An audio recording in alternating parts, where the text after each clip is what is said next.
আজকে বানাবো আমরা রুই মাছ দিয়ে ফিশ বল। প্রথমে মাছগুলো জলে সেদ্ধ করে নেবো, আদা রসুন বাটা, লেবুর রস ও গরম মশলা গুঁড়ো দিয়ে। তারপর মাছগুলো তুলে নেবো।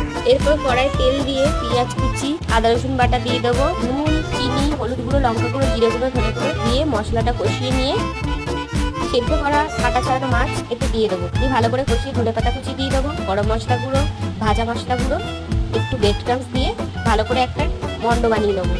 এরপর বলের আকারে করে নুন, লঙ্কা গুঁড়ো ও কর্নফ্লাওয়ার গোলায় ডুবিয়ে বলগুলো,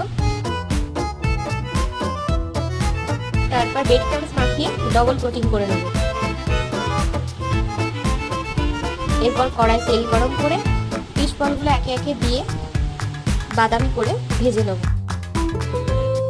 ফিশ বল ভাজা হয়ে গেলে তুলে নেব এবং চিলি সস ও টমেটো সসের সঙ্গে সার্ভ করব।